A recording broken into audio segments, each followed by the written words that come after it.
উল্লেখযোগ্য নোবেল বিজয়ীরা: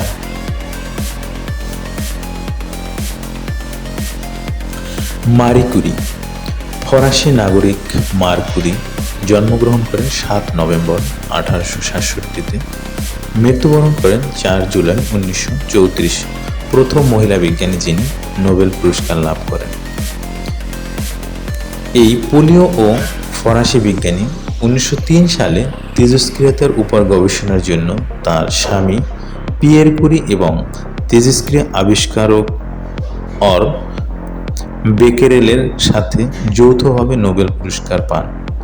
তিনি ছিলেন প্রথম মহিলা বিজ্ঞানী যিনি বিভিন্ন বিজ্ঞানের 2টি ভিন্ন শাখায় 2 বার নোবেল পুরস্কার জেতেন। Linus Carl Pauling. Linus Carl Pauling জন্মগ্রহণ করেন ফেব্রুয়ারি 28, 1901 সালে, মৃত্যুবরণ করেন আগস্ট 19, 1994, একজন বিশ্বখ্যাত রসায়নবিদ। তিনি 1954-এ রসায়ন এবং 1963 সালে শান্তিতে 2 বার নোবেল পুরস্কার লাভ করেন। 1954 সালে পাউলিং অরবিটাল সংস্করণ তত্ত্বের জন্য তিনি রসায়নে নোবেল পুরস্কার লাভ করেন। নিউক্লিয়ার শক্তির পরীক্ষার নিষিদ্ধকরণ আইন বাস্তবায়নের প্রচেষ্টার জন্য শান্তিতে 1962 সালে নোবেল পুরস্কার লাভ করেন। Karl Barry. কার্ল ব্যারি পালসের একজন মার্কিন রসায়ন বিজ্ঞানী।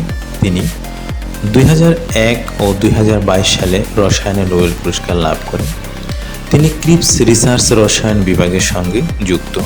প্রায় 2 দশক আগে ক্লিক রসায়ন নিয়ে কাজ শুরু করেছিলেন। গবেষণায় দেখা গিয়েছে ক্লিক রসায়নের নির্ভরযোগ্য রসায়ন। এখানে প্রতিক্রিয়া দ্রুত ঘটে এবং অযাচিত বস্তুগুলোকে এড়ানো সম্ভব হয়। প্রায় 2 দশক ধরে ক্লিক রসায়ন নিয়ে কাজ করার জন্য তিনি 2022 সালে নোবেল পুরস্কার লাভ করেন। Friedrich Sanger.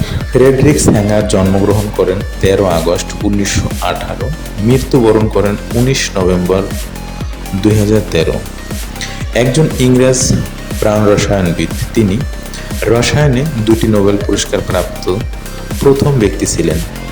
পুষ্টি জগতের প্রোটিনের গঠনের ইতিবৃত্তে আসে ডক্টর ফ্রেডরিখের গবেষণা ও চিন্তার সূত্র ধরে।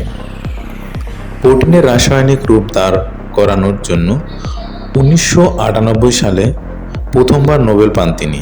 পরবর্তীতে নিউক্লিয়াস অ্যাসিড বেস সিকোয়েন্স নিয়ে গবেষণার স্বীকৃতিস্বরূপ 1980 সালে রসায়নে পুনরায় নোবেল পুরস্কার লাভ করেন।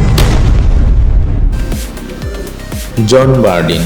জন বার্ডিন একজন মার্কিন পদার্থবিজ্ঞানী। ট্রানজিস্টর আবিষ্কারের জন্য তিনি উইলিয়ামের ব্র্যাডফোর্ড শকলি ও ওয়াল্টার হাউজার ব্রাইটন এর সাথে 1956 সালে পদার্থবিজ্ঞানে নোবেল পুরস্কার পান। পরবর্তীতে 1972 সালে তিনি অপরিবাহিতার তত্ত্ব আবিষ্কারের জন্য দ্বিতীয়বারের জন্য নোবেল পুরস্কার লাভ করেন লিয়ান নেইল কুপার এবং জন রবার্ট শিফ্রারের সাথে।